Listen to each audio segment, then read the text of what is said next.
The story of Persia begins a long time ago when some people from Central Asia, known as the Indo-Iranians, made their way into what is now Iran. They were mainly shepherds, moving around with their animals and using chariots pulled by horses. We're not exactly sure what happened when they got there, whether they mixed with the people already living there or pushed them out, but they settled around the Zagros Mountains and the Persian Gulf, close to another group called the Medes. Our main source of information about this time comes from an ancient Greek historian named Herodotus, who lived a few hundred years later. According to him, around the 6th century BCE, a guy named Cyrus came into power. He was part of the Persian royal family and decided to free Persia from the rule of the Medes. Cyrus was pretty smart. He reorganized Persia's military and government, basically copying what the Medes were doing. Then, he challenged the Medes, and they were like, "Sure, you can rule us," and Persia became an empire. Cyrus didn't stop there.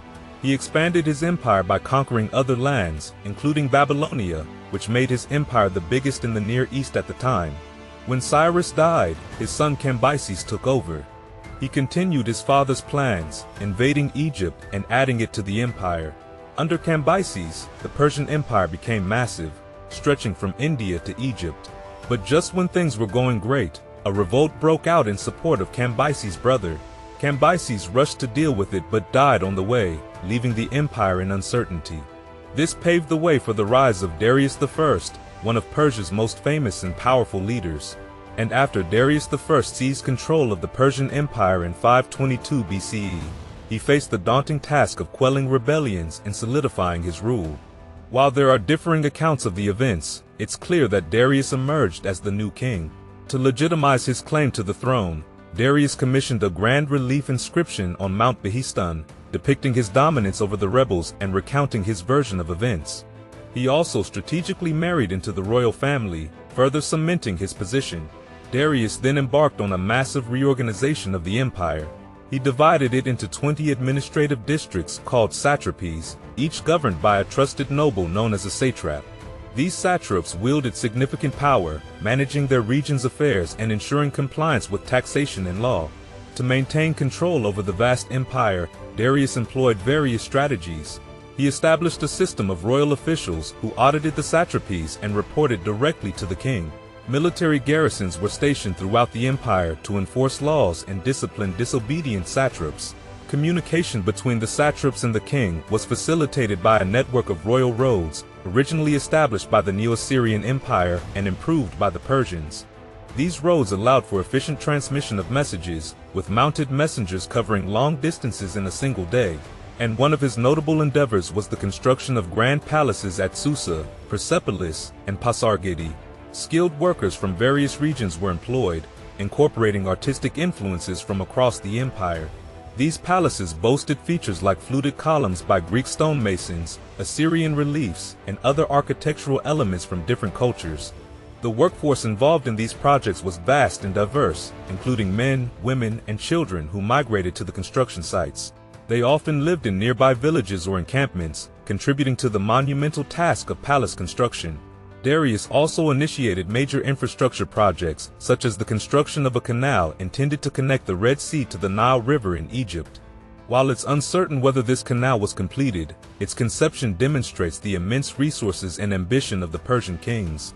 Additionally, Darius oversaw the expansion and improvement of the empire's road network, essential for communication and trade. He also invested in the construction of quanits, underground tunnels used for transporting fresh water over long distances, primarily for irrigation purposes. While quanits had been utilized before the Achaemenid era, their construction expanded under Persian rule, reflecting advancements in water management technology. And Persian society was structured into hierarchical groups, with the king at the pinnacle. At the bottom were enslaved individuals, although slavery wasn't deeply ingrained in Persian society originally. As they expanded their empire, Persians adopted the practice, primarily for agricultural labor. Above the enslaved were free peasants, who cultivated the land and resided in villages across the empire. Then came artisans, scribes, record-keepers, and important merchants. The ruling elite, including priests, nobles, and warriors, occupied the highest tier of society. The Persian king, as the earthly representative of the god Ahura Mazda, commanded absolute authority, demanding complete submission from all. Customs around the king were strict. those in his presence had to display signs of deference, such as positioning themselves on the ground and covering their mouths.